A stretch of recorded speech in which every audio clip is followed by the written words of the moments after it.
Hotel history is created for adult audiences. Content may not be suitable for all listeners. Discretion is advised. You're listening to Hotel History. We take you with us through the sordid history and scandals of some of the world's most famous and infamous hotels. I'm Dieta. And I'm Yael. Let's get started. Welcome, comrade. Welcome, comrade. What, do they just like salute each other? I don't know. We don't know the communist ways. No. So this is our book club episode where we're discussing the book A Gentleman in Moscow by Amor Towles. It became a pretty well-known book. Yeah, it was a bestseller. And they also made a show on Peacock, Paramount? Showtime. Showtime. Yeah. It's a really good show and it's a really good book. There's slight differences. And it's about this character who happens to be a prisoner in the Hotel Metropol in Moscow. I like how you describe that. How does anyone happen to be Well, a that's prisoner? the whole thing. Actually, the whole story, it's fictional. You got to read the book. No, we're going to discuss it, but it is a real hotel in Moscow, the Hotel Metropol, and we're going to discuss the history of that as well. They did a really good job at recreating the hotel on the show. And I looked up. They filmed it in places around the UK. Yeah, and they didn't go to Russia. No, they did not. It's not a good time. That was not a good time. Is there ever a good time? Yeah. But the author actually did stay in the hotel for, I think, a couple of weeks while he was writing the book to get a feel for it. Oh, okay. I watched on his website, there's a link to a video of a talk that he gave somewhere kind of discussing the history of the hotel and his experience writing the novel. It was really, really good. So definitely check that out as well. I wish in a different world, at a different time, we could go there.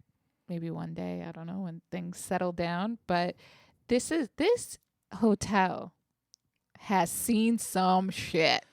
Yeah. It is a very historical hotel.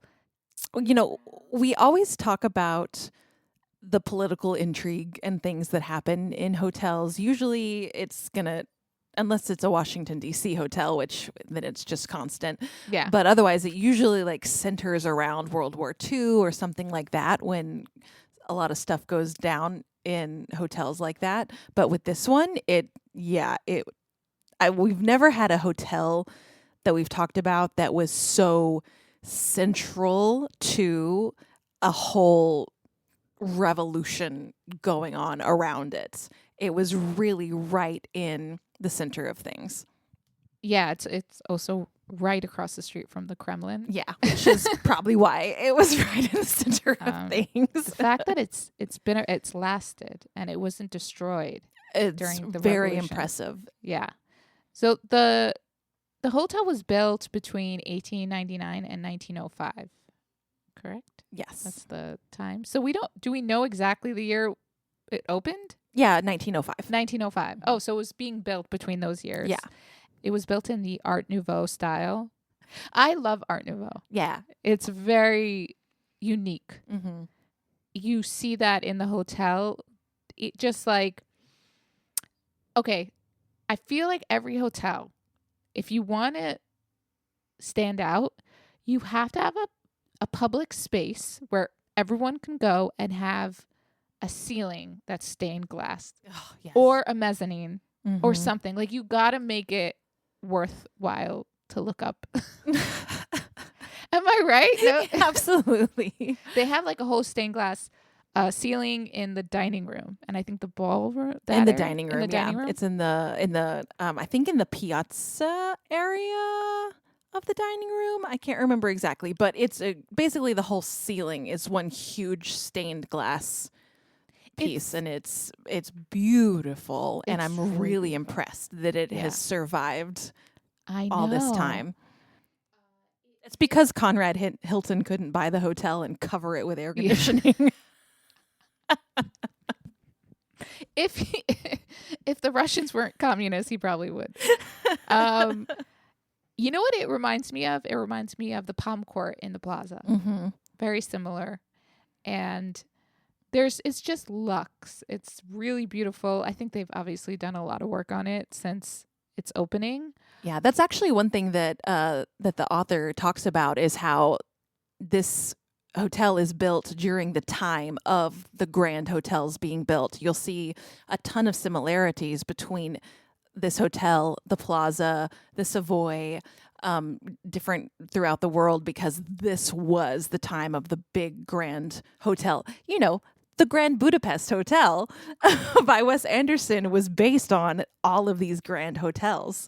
And they have these similarities. They had a palm court usually where people would take tea with a beautiful skylight of some sort. They all had multiple ballrooms. That they had an amazing restaurant that people from all over the city would come to eat at because usually the restaurant is the best in the city at the hotel. Yeah, and the customer service is out of this world.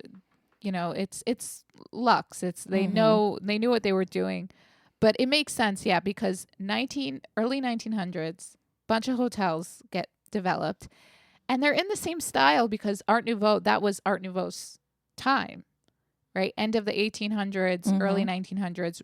Yeah. So the person who conceived of the hotel was named Sava Mamontov.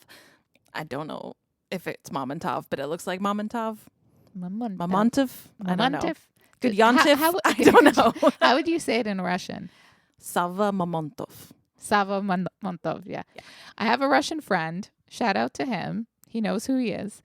And he always makes fun. I'm always trying to speak. Well, I'm not trying to speak Russian, but whenever he's like, you should say this word, and I say it, and he's always makes fun of me because I grew up listening to the Russian in Brooklyn, which apparently he calls village boy Russian. So there's like the metropolitan accent, and then there's like the village boy or village girl accent, and I always sound like a peasant. You grew up around like Cockney Russian. Yeah, I grew up because that's exactly, they all came from a small village, and they came to the U.S. to escape communism, and so that's how I say Russian words. So whenever I say anything, he's like, "What are you, a village boy?" I'm like, "Как дела?" And he's like, "No, you say it smoothly, like a." He's like, "Как дела?" Like so soft. I'm like, "You're he's the most soft-spoken Russian." And everyone I know growing up, when I heard Russian, was like, they were very angry, even though they were saying the nicest things to me. It could be they were like, "You're a beautiful girl," but how do you say beautiful in Russian? I don't know. I feel like you would know. Siri. How do you say beautiful in Russian? Krasivi. I think that's what she's saying. Okay, so yeah. Apologies if that is not what she is saying. I don't know if the word beautiful is krasibi or something. Anyways, the point is they'll be like krasibi devachka, and they would say nice things, and I'm like, what do you want? I don't know what you're saying. So anyway, Sava, our friend Sava, he conceived of this idea that he wanted. He loved opera, and so he wanted to build a hotel that went along with the theater so that he could have a hotel with a theater, which I'm just like, sir, you stole that idea from Richard de Oilly-Carte and the Savoy. You did not come up with that idea. Wait a second. 1898? Yeah, that's right. The Savoy was before. Mm-hmm. So, but that's what he wanted. The Hotel Metropol is actually located on Theater Square and, right next to a theater. So that was what he envisioned.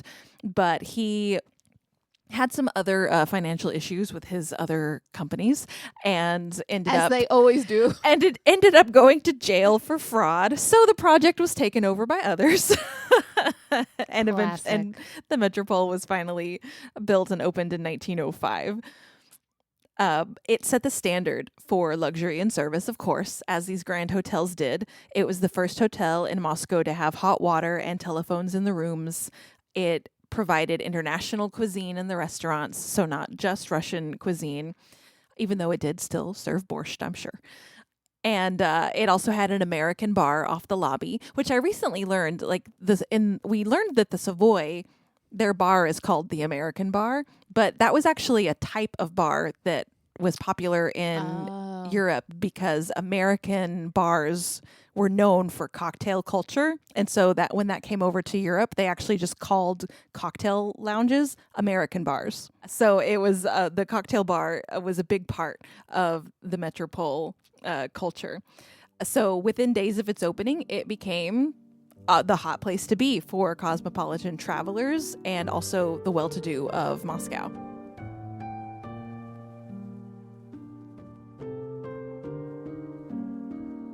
Before we get into the book, we're going to talk a bit about the Bolshevik Revolution, which is kind of the background of the book. It's not the background.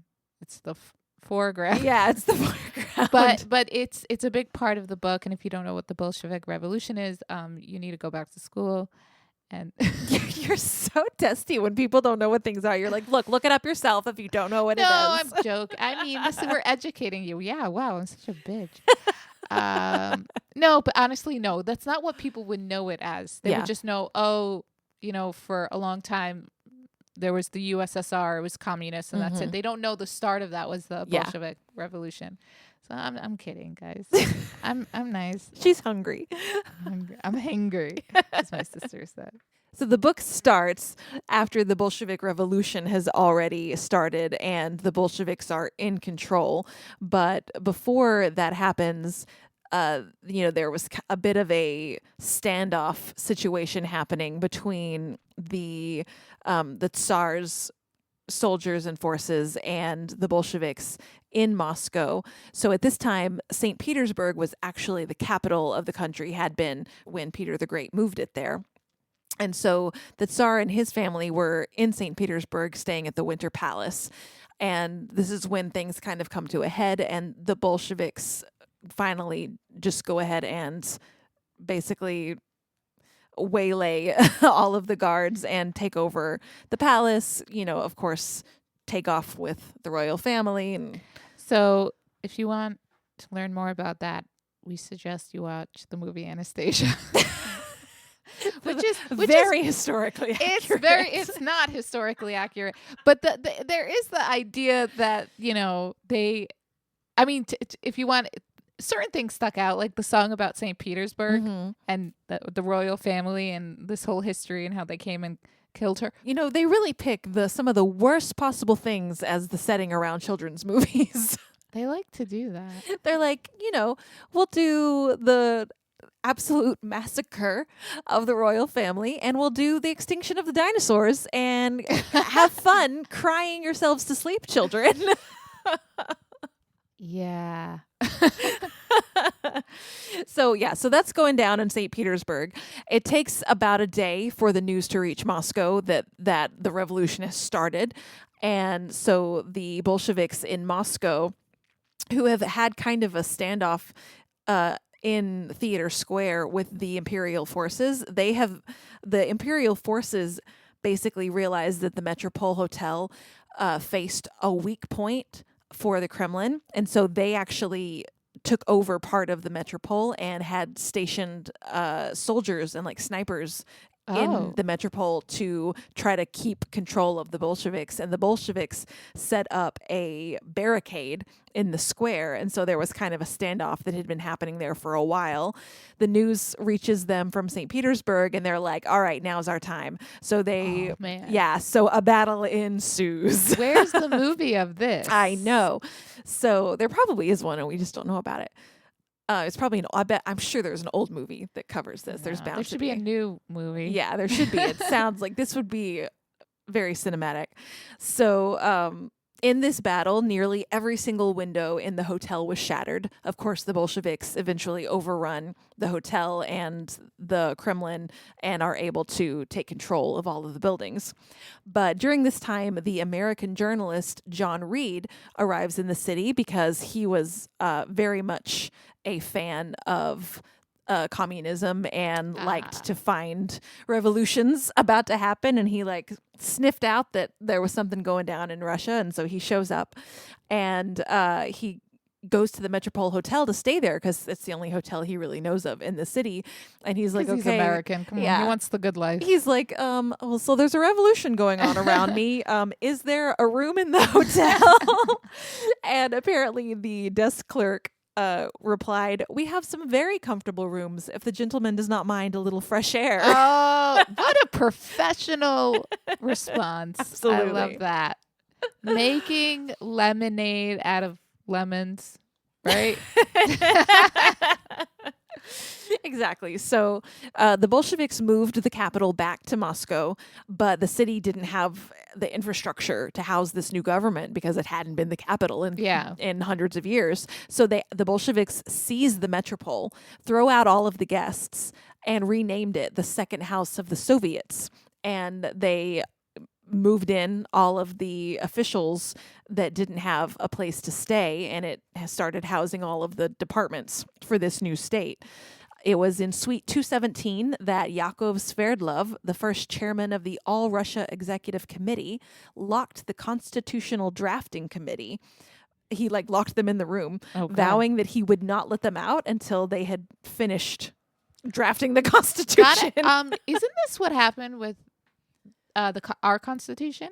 They were locked in, they weren't locked in, but it took them a long time to draft it. It was the summer. They had a whole convention, and they were like, we're not leaving here until we figure the shit out. Yeah. And I'm like, wow. Yeah, but it definitely wasn't forced. Yeah, like in this case, it's for the greater good. Yeah, I know. So within a measure of hours, apparently, the committee was able to come up with their constitution that heralded the victory of the proletariat. So Lenin was there. He must have been the one. Yeah. So so I love that after being locked in the room, they were like, actually, we can come up with this really, really fast, you guys. It shouldn't take us long at all. Yeah, the state gets everything, and you're fucked. Like, bada bing, bada boom. So this is where we are in 1922 when a gentleman in Moscow starts. Russia has been in a civil war for the past 5 years, because even though the Bolsheviks eventually won, it did take them a while to overcome all of the people who were loyal to the monarchy. Yeah, and they destroyed a lot of things in Russia. I didn't realize, actually, it's true, right? What they base it off what was happening, and they were destroying things around that they deemed were anything that harkened to tradition or the aristocracy, luxury that was, they just raised it all. Yeah, and they burned down homes, and they were really destructive, and there's actually violent. A cathedral in Moscow that they celebrated its 300th anniversary in 1936, I think. So it's been a while since, the Soviet Union has been formed, but to celebrate its 300th anniversary, they burned it to the ground. Wow, because they hated religion. Yeah, exactly. They said this is the end of Christianity. This is the death. They didn't want the competition. That's my theory about communism and religion. Everyone's like, but communism isn't religious. And I'm like, yes, it is. It was their religion was Karl Marx and his they're the cult. Yeah. They were the cult. And that's when I read about Lenin and his wife, they were really by the book about communism. Like it's communism, or the Communist Manifesto was their Bible. Yeah. And they were like, well, we can't handle this competition. And we hate competition. Yeah, so it's sort of our whole thing. Yeah, let's get rid of it. That's horrible. So, but yeah, you learn a lot more about the revolution when reading this book. I love a good history lesson along with it, even though it's a fictional. Yeah, it's history without being lectured to. It's just, woven into the fabric of the story. Yeah. Because this book is not about the history of the time. It's really very much about how characters are adapting to what's going on around them without, cramming history and a bunch of facts down your throat. But it's nice because it is, as you said, it's a way to kind of you learn, but you're still on this adventure with the character. It gives me, and I've mentioned this, I don't know why, multiple times on the podcast, Outlander vibes. Because, I didn't know anything about Scotland. Yeah, like the Jacobites. And I didn't know. That. And then I was like, I thought it was made up. But then I looked it up. I'm like, no, they're including real historical things. And then the characters come to, the colonies. And I'm like, wait a second. Am I learning? This is fun.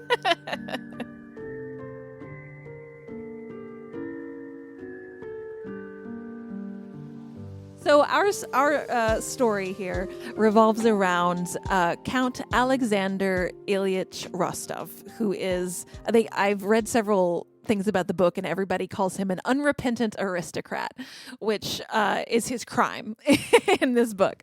The book opens with him at a tribunal where the communist leaders are deciding his fate. Because he's an aristocrat, obviously he deserves to die, Yeah. But because he has some friends in the Communist Party who respect him because he wrote a poem when he was younger that sounded like it was very favorable towards the revolution, everyone's like, well, sure, he's an aristocrat, but he did us a good turn, 10 years ago, so let's let him live. Also, he's very likable. Yes, he's very charming. Good personality, charming. So I think that's why he was able to be friends with people who had different ideologies than him. And then also, when he was in front of the tribunal, they were like, he's cracking some jokes. Yeah, he's making them laugh, and they even they bring that up. They were like, yeah, we know part of your job of being a gentleman is to be charming, and that you're going to use that to your advantage here. And he's like, absolutely. Yeah. So he had been living in the Metropol for the last 4 years, and so they tell him, okay, this is where you're going to live for the rest of your life, and you ever leave this hotel, you're going to get shot. Right, but before, just to mention, he was living there because they burnt down his family's home. Yes, yeah, so his family's estate was in Novgorod, and it was burned down. Yeah, and his family left. His grandma was the only family he had left, and he came back to Russia. He had been in exile in Paris, which you'll find out in the book, but he came back to Russia to help get her safely out of the country, because as an aristocrat, they would have killed her. Right. They didn't care that she was an old lady. Yeah. So he was staying in the hotel, but he was staying in a nice suite. Yes. And when they decided he's going to be a prisoner in this hotel forever, they changed that up. Mm-hmm. They were like, oh, you think you're going to sit in this gorgeous hotel room with all your riches? Like, no. Get rid of all your stuff. Take 2 things, and I'm going to show you the back house.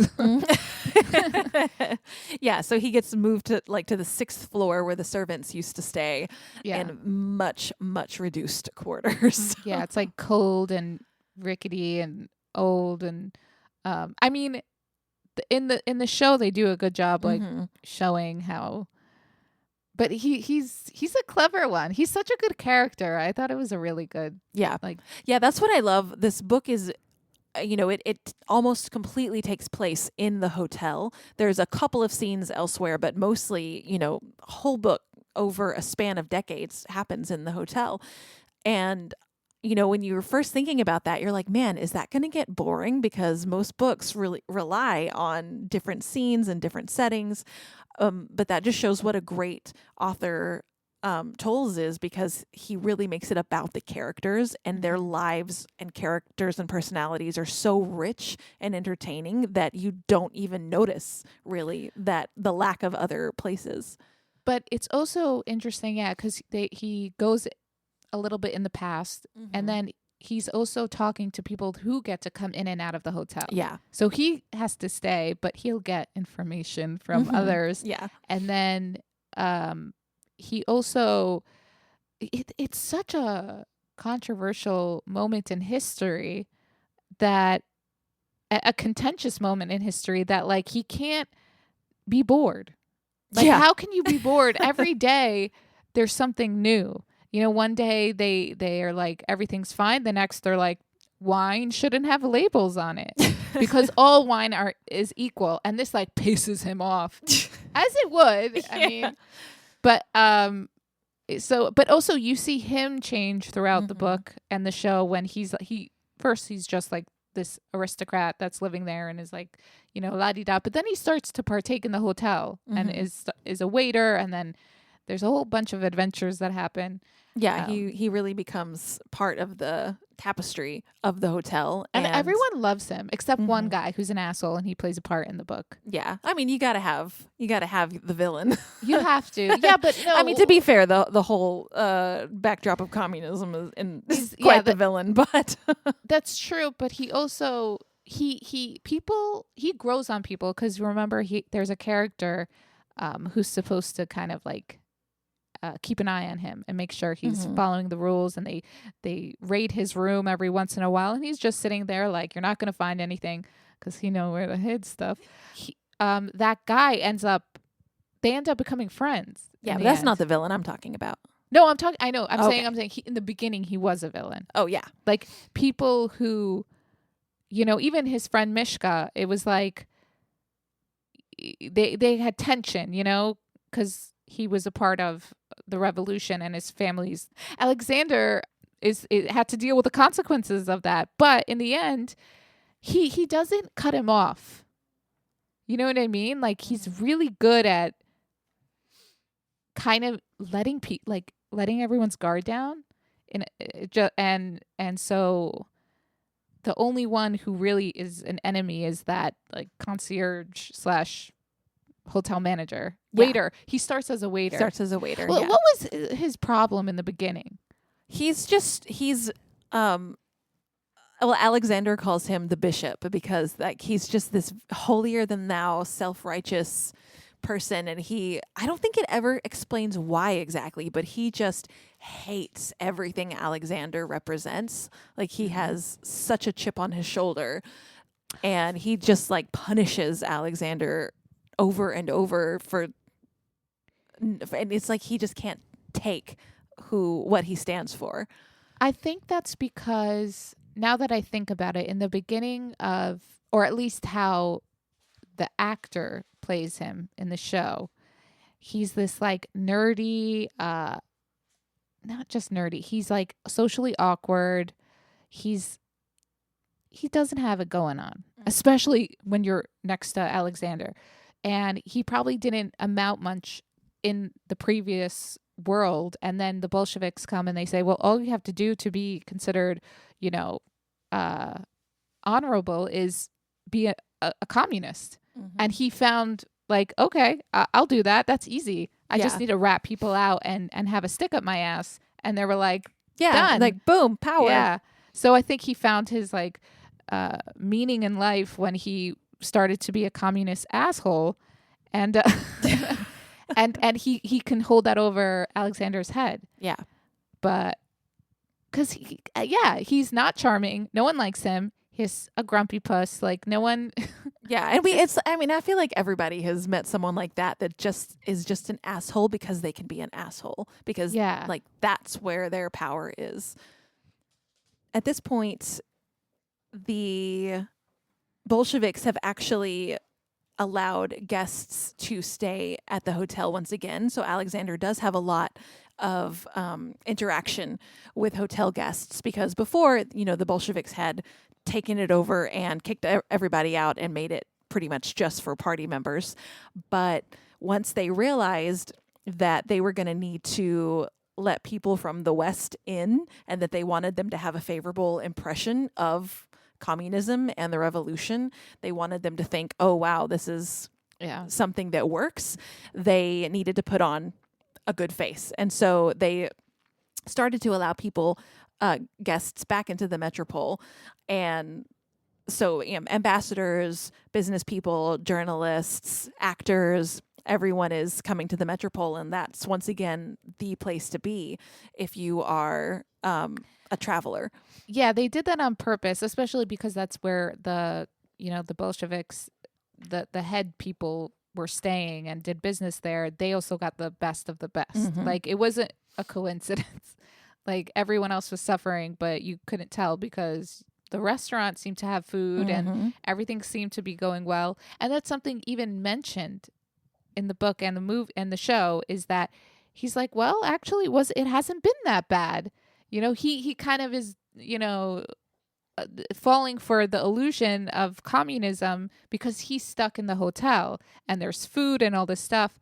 But then he slowly gets word of what's happening outside, and it's like, oh, wait a second. This is a farce. Like, this isn't really this isn't communism. Yeah, it's a really big thing that Stalin tried to keep the famine that he caused by collectivizing the farms a secret. And one of the ways he did that was by making sure that places that foreigners were going to be spending time did not seem like there was a famine. They had bread at every table for every single meal. Meanwhile, there was no bread or flour to be found in all of the rest of Russia, and people are just starving to death by the thousands. Yeah. And I mean, also in parts of the story there, the chef has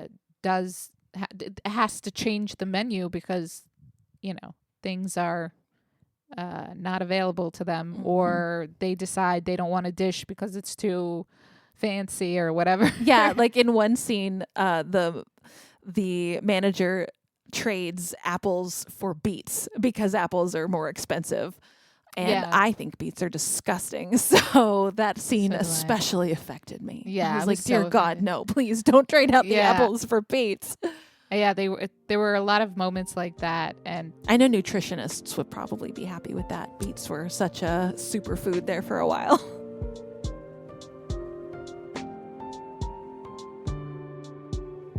So a big part of the plot of the book is that he ends up befriending this like young girl who lives in the hotel.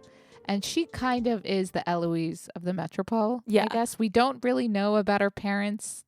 Her dad is a Ukrainian bureaucrat. And so he was constantly in meetings and like doing the work of the party. And she was kind of left with her governess to do whatever she needed to do. I think it's that she was constantly running around the hotel because her governess wouldn't ever take her anywhere. Like, she had the laziest nanny. Oh. And so she had to entertain herself in the hotel. Yeah, so she just comes up to Alexander and starts asking him questions when he's eating. And they, I guess, start this like little friendship, and then they go and they explore the hotel together, and it's really cute. And then they find like all these rooms in the back. That's where they kept all his stuff also. And they're like eavesdropping on communist meetings and stuff like that. And but she ends up, by the way, spoiler alert for this whole book. Anyone wants to know.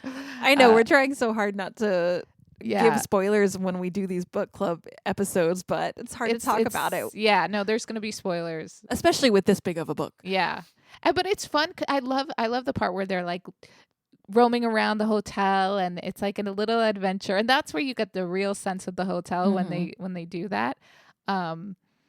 But later on, she gets sent away, right?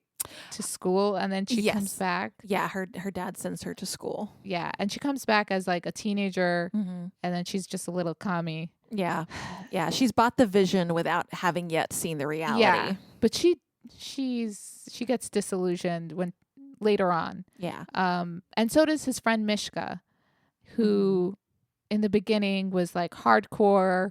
I believe in the revolution, and then he gets taken to Siberia. Yep. And gets beat up and starved and all this stuff, and then he's back, and it's really sad, actually. Yeah, especially, I mean, the reason that he gets sent to a gulag is just like the punishments these horrible punishments they meted out just for not towing the party line.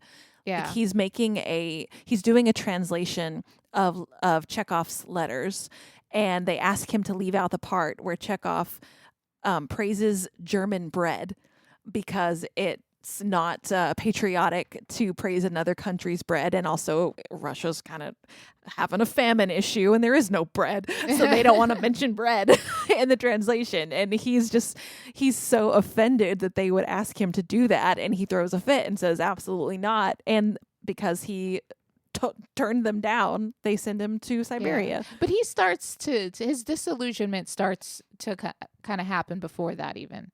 because it was the bread thing, but he also was like, they were giving him problems. Mm-hmm. You know, he wasn't always saying yes to them, and he was very idealistic. He wasn't doing it for power. He really believed in. Yeah, no, he was actually someone who wanted it for the right reasons. Yeah, and then slowly, you know, because he wasn't a yes man, or he saw nuance. Mm-hmm. They were like, nope, you got to go.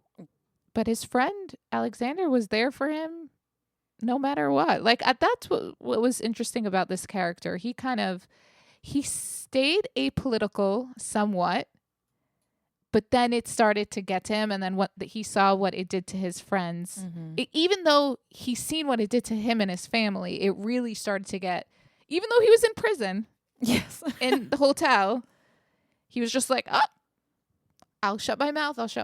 And then I think Mishka, and then also the girl, Nina, once he sees her come back, and once he sees that she's drank the Kool-Aid, I think things start to change in his mind about everything. And he starts to like, oh, and then the memorial for his grandmother, and no one showed up because no one wanted to be associated with him. And everyone was just, you just see these characters, like their evolution of their beliefs, and how, you know, when people start hunting you down, you're like, I don't like you.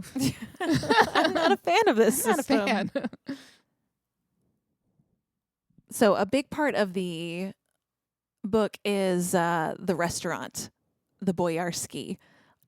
And it has this gorgeous stained glass ceiling that you can see photos of online. And honestly, I really am so impressed that this stained glass ceiling managed to survive. Wasn't there a part of, I know in the show, they wanted to get rid of all the luxe aspects of the hotel, and they started painting over that mural? Yeah, they really did that, and then they managed to restore it later on. Yeah, as it's happening, he's like, oh! He was repulsed. Yes, because some of Russia's greatest artists were commissioned to do the facade and the interior murals for the hotel. So, it would have been a crime against art. Well, yeah, but you remember in the Grand Budapest Hotel also? Yes. And they like, what's the word? Communified it. Yeah.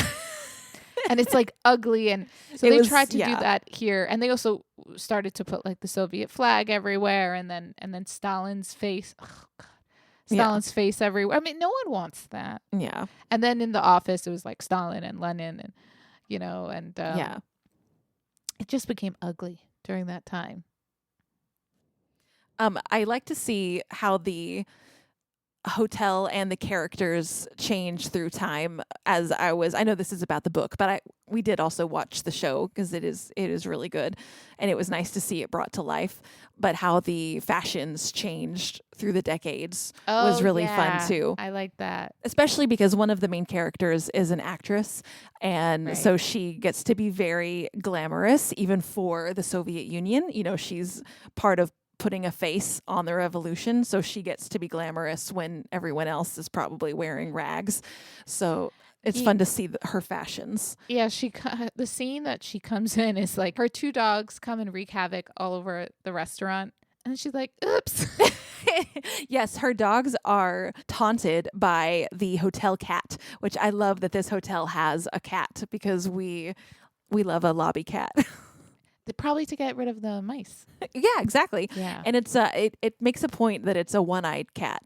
So it's not like a fancy, Himalayan or something. It's a very Soviet cat. Yes. That's probably why they didn't put him down. They were like, you worked for the party, didn't you? And the cat's like, yes, comrade. What I love about the story is he finds extra space where he don't you love a good story where they find a secret door or room, and then there's a whole other, that's like my dream. Yes.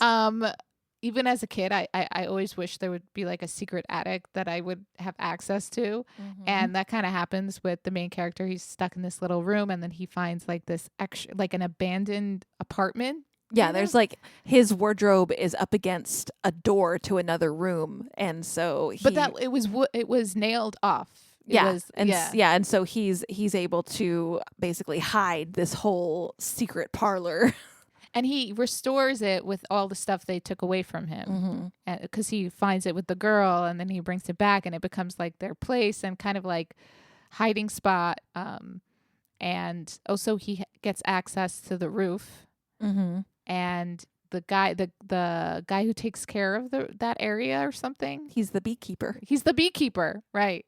And he's just it's just so this book is so random. But that's also fun, where it's like he has this little corner by himself, and I'm sure those places are used for something else now, like actual rooms or something. It's not just like abandoned. Yeah.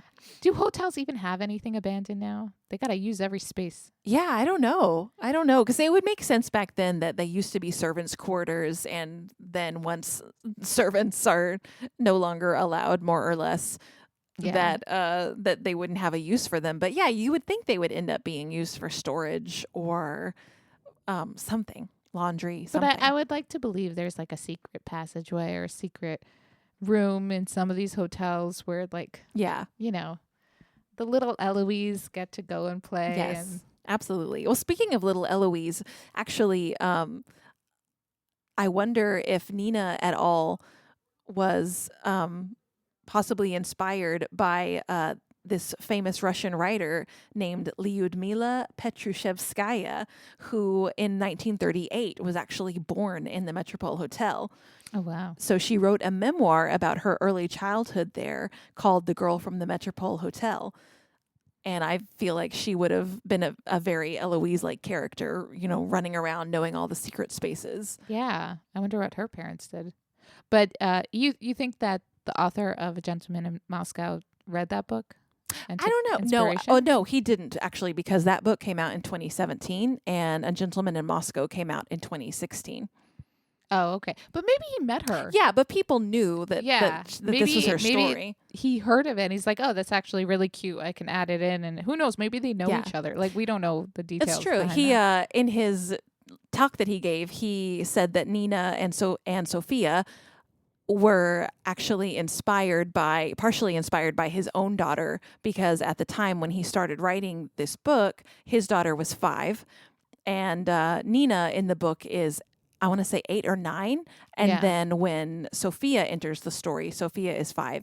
And so he said that they were inspired quite a bit by his daughter, because he said until you've had a daughter or experienced a girl of that age, he was like, you don't realize how shrewd girls of that age are. And so that's why Nina and Sophia are both just, whip smart and, can go toe to toe mentally with the Count. Yeah. Just to keep you informed with the characters, Sophia is Nina's daughter, and she comes in later in the book. We won't tell you what happened. Won't tell you why. Yeah. Just remember that this book takes place over decades. So the characters grow and change and grow up. Yeah. Yeah. Oh, we can't talk about the ending of the book? No. Okay. That makes sense. The ending of the book is very exciting. It's a great book. And the show was really good too. And like, it really took you into a different world. And it's just so fascinating, because when you watch the show, you really don't realize what's happening. Yeah. In the outside world. You just hear it, and you can see how he can't tell either, because he's in this kind of like frozen spot in history where it's just, and especially since they're trying to make everyone believe that they're not going through a famine. They have no issues. Exactly. So, like, he gets the paper and reads it every single day, but Soviet journalism, quite famous to this day for being censored heavily. So, in fact, during World War II, the Metropole was where a lot of Allied journalists would come and stay to cover news from the Eastern Front. And they actually transformed some of the Metropole's rooms into press offices. But their copy was censored by the Soviet authorities before they could turn it in to their editors. So they would always try to make the stories conform to make like a more heroic angle for the Soviet Union. And there's actually a book about that as well, if you want to learn more about Soviet censorship. A book by Alan Phillips called The Red Hotel, The Untold Story of Stalin's Disinformation War. So even a lot of the information going out to the rest of the world couldn't really tell the story of what's happening inside the country. Does that also explain that one of the characters, briefly, one of the American journalists who Alexander meets after he gets the information that there's a whole famine going on, and he runs to her and he's like, you need to tell the world about this. And she's like, no, I don't. Yeah. Why? Why would she say that? If she's going back to the U.S., unless she wasn't. Well, she wasn't. She was like, I like living here and I don't want to do anything to get in trouble, basically. So she had, I mean, yeah, if she's going to stay there, then of course. But the fact that she didn't feel compelled to go and tell the world that she is not a good journalist. Not a good journalist. She should burn it out. Yeah, like, she definitely put her journalistic integrity aside. Yeah, she's like, I have the good life. Not so interested. She probably is also, I don't know what year it was, but. And she may have been a journalist with communist leanings, and so she also didn't want to make communism look bad. Oh, that's true. She probably is also like, nothing's happening in Germany. Like, you don't need to worry about it. Yeah, exactly.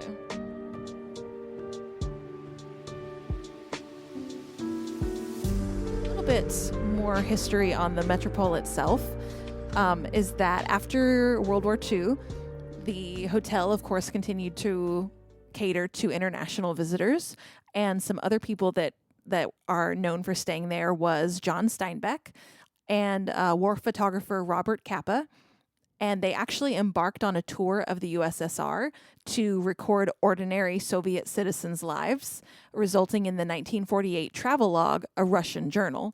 So I very much wonder if they were, I have not read this, I wonder if they were chaperoned on this tour to see these quote-unquote ordinary citizens, because this was absolutely during a time when Stalin was still trying to keep everything under wraps about how awful life was. So I wonder who they actually talked to.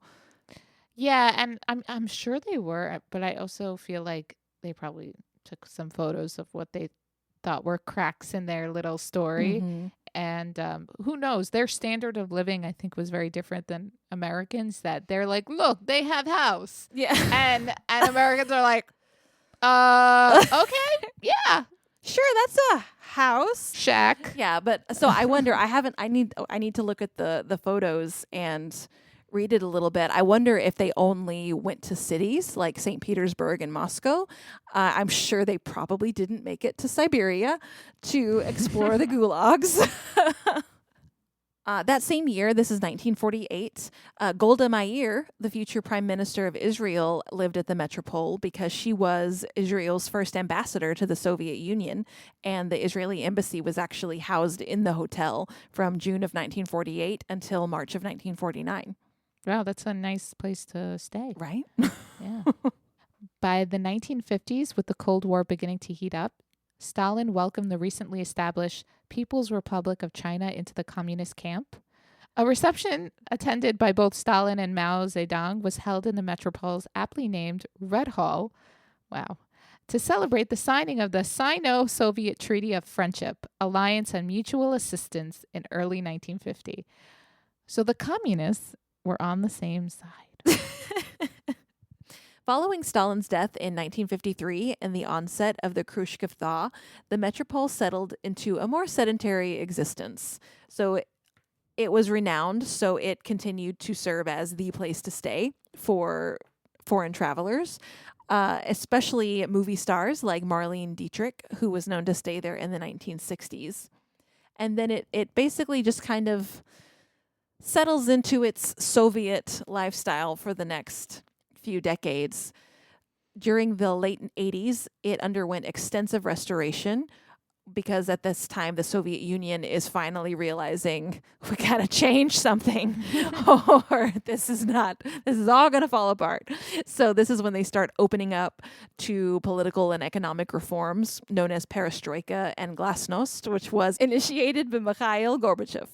In 1986 to 1991, the hotel was restored by Finnish companies as part of some bilateral trade happening between the Soviet Union and Finland. And in 1991, the hotel work was completed just in time for Gorbachev's aims to come to nothing and the Soviet Union falls apart. But luckily, that did not seem to impact the hotel too much because it is still open to this day. Well, I have to say this. The 1970, the time that this hotel was kind of going through its whatever, is actually the time many hotels were. So what, the 70s to the 90s? It wasn't a great time for hotels. So the fact that it survived the Soviet Union and those decades, that's not bad. That's true. Oh, one really interesting fact was, I can't remember exactly which time period this was, somewhere between the 20s and the 60s. Actually, Muscovites were not allowed to be in the hotel for a period of time. It was only for Communist Party members or foreigners. Like, only international people could stay at the hotel. When the hotel was first built, you know, people who lived in Moscow were used to coming and eating at the restaurant, and it was something that all people in Moscow loved. And then they were banned from coming in for a period of time after the Bolsheviks took over. But because the Bolsheviks wanted to have a little bit of Western trade, they found that the Western governments did not want to use the new currency because they didn't trust it yet. They would only accept hard currency, which was like dollars or straight up gold coins. Oh, wow. And so the only way they could get to the hard currency that existed in the country was to let people come into the hotel and stay there and eat, with the stipulation that they could only pay in hard currency. They couldn't use the new Russian money to pay inside the hotel. About the Benjamins. Yeah, because all of the Russian nationals also didn't trust the new currency, and so they were like hoarding any hard currency they had in case they needed it. But I knew that there was a reason it had to come down to money, because they also want to maintain. Mm-hmm. How are they going to support their party? Right. I mean, stealing just. But yeah, it's very interesting. This is like, I love learning about this stuff. I want to learn more about the Russian Revolution and how it went down. I mean, I know enough because I have family that fled Russia. So it's rough. So what I know is that my grandmother, who was born in Ukraine, her brother got drafted in the Red Army during the war. No idea. I think he was imprisoned. I don't even know what happened. No one knows what happened to him. And then my grandfather, who's Hungarian, but they settled in Romania after the war, but it was still under the communists. They decided to just kidnap him for a few months. So this was like the way that I think my father was really young and he didn't understand. The way he tells me stories, I'm like, as an adult, I realize what they mean. But when I was younger, I'm like, haha, the old country, haha, that sounds so funny. You have to go in the bathroom in the yard, outhouse in a hole, and you got water from the well. And as an adult, I'm like, holy shit, my dad lived like it was the medieval times. Mm-hmm. It was the 1950s. Yeah. But something else is that my grandfather got sent away they didn't know what happened to him. They were like, you need to come with us. And they were using him as free labor. Mm. And he built buildings for them because he wanted to be an architect, but he couldn't because he was Jewish. And they didn't let Jews graduate or go or whatever. Yeah. So he became a carpenter, and they had no idea what happened to him. And then like a month later, he returned. Oh my God. They were like, no, we just needed some labor. And then That is terrifying. Yeah. And I'm like, what the fuck? Like, imagine just disappear. Because if you disappear, you don't know what's going to happen. Yeah. And I know there's more stories like that. It's just... Yeah. Oh, yeah. So many people disappeared, just never to be heard from again. Yeah. And then I know my great-grandmother on my mom's side, they came way before. I think they came right before the Russian Revolution, before communism set in. But that was... They were escaping the pogroms. Yeah. Yeah, communism was not fun. The stories I've heard, a lot of fucked up things. Like, and just the standard of living was rough. Yeah. I don't think I would survive.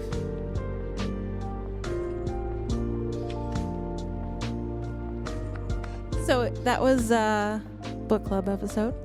Everybody should join our book club. You can find the link on our website, hotelhistorypodcast.com. And we don't know what we're going to be reading yet, but stay tuned and we'll let everybody know. If you have a suggestion, you can let us know. Email us, DM us, comment on a post, Morse code, send a fire signal. It doesn't matter. A smoke signal. Unless you're in LA. Do not light a fire in LA. Don't do that. No. Just send a message in a bottle.